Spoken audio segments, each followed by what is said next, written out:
Here with reaction to all tonight's breaking news, former Trump White House Chief of Staff Mark Meadows, Arkansas Senator Tom Cotton. Mark, I'll start with you tonight. Last year in April, 17,000 border crossings. This April, nearly 200,000, the highest in over 20 years, on top of the record-setting month, larger than the record-setting month of March of this year. So obviously, the Biden administration's plan is to aid and abet lawbreaking, because I don't see them enforcing the law. Last I read, the law says you're not allowed to enter this country illegally. You have to respect our laws, our borders, and sovereignty. Did something change that I didn't know about? Well, the Biden administration is missing in action. When you think about it, we have no jobs, we have no border, we have no gas, and we have no leadership in the Middle East. And so what we see tonight is they've not deployed anyone to the southern border, but they've also not deployed Secretary of State Blinken to the Middle East. The only thing they've deployed is a bunch of negotiators trying to negotiate with Iran on a nuclear deal that has actually promoted the kind of violence that we're seeing in the Middle East. And, Senator, I would think nearly 200,000 illegal immigrants. I'm assuming they don't have money for food, water, shelters, health care, and education. And I assume that, the American taxpayer will foot that bill.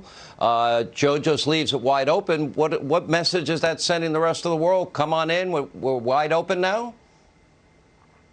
Yeah, Sean, of course it sends the message. Ali, oxen free at the border. Come on in. 200,000 persons crossing our border in a single month is a shocking number. I was down on the southern border a few weeks ago. I saw Sarah Carter there. When I left to fly out of the McAllen airport, there were dozens of migrants carrying envelopes saying, I don't speak English. Please help me get on the right flight. Who do you think is paying for those flights? As you said, who do you think is going to pay for their housing? Who's going to pay for the welfare programs that support them when they get to their final destination? The American taxpayer is going to be supporting the illegal migrants that Joe Biden is inviting into our country. And Joe Biden's main complaint about his government so far was that they couldn't get them in fast enough, that there were bottlenecks at the tents and the facilities on the southern border, rather than trying to stop them from coming in the first place. Yeah, Mark, let me go to this issue of the hacking that took place. And Joe dismissive of Russia's potential knowledge and involvement thereof.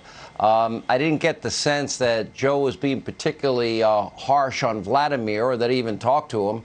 But add that story about the hacking to the new alignment. I call it an unholy alliance, and that is Iran getting weaponry from Russia and China and shipping it off to Yemen to fight the proxy war in the Middle East there. That is beyond troubling. That is a new development. Well, it's a new development, but it's the same old story with the Biden administration, Sean. When we start to look at this is not about American greatness. This is about American weakness. And the Biden administration would much prefer to sit at 1600 Pennsylvania Avenue and not do anything. Had this been the Trump administration and Russian hackers were involved, this would be the biggest scandal of all time. We would have mainstream media everywhere saying, well, why aren't you doing something? And what do we have under Joe Biden is an incoherent statement about what may or may not have happened and no plan to fix it. So we'll see more attacks like this, sadly. Yeah, I think, tell me if I'm wrong, and I'll follow up with you, Mark, then we'll get the senators' take. I believe Putin, President Xi, Kim Jong-un, the mullahs in Iran genuinely feared or had a healthy respect for Donald Trump's ability to keep his word and act. There was a healthy and necessary fear, and I don't think that exists any longer. Well, it doesn't exist any longer. I was in the room for many of those conversations with world leaders, and I can tell you this, not only was President Trump decisive, but he was always one that was willing to stand up for the best interests of America.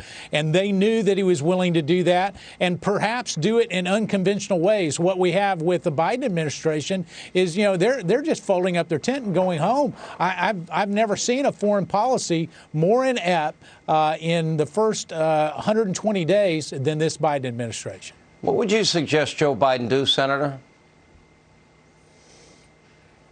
Well, Sean, Joe Biden needs to respond decisively against Russia. You know, today he said it was Russian criminal cyber gangs. There are no such things in Russia. They're not connected to the intelligence services. Just like in Israel, who do you think's been funding those missiles in Israel's north and south? It's Iran. It's time to bring our negotiating team home, to take decisive action in the Gulf if Iranian ships attack our ships, and to make it clear that we're no longer going to appease the Ayatollahs or Vladimir Putin or Xi Jinping. Yeah, the senator's absolutely right. Absolutely right. All right. Senator, thank you. Mark Meadows, great to have you back. When we continue.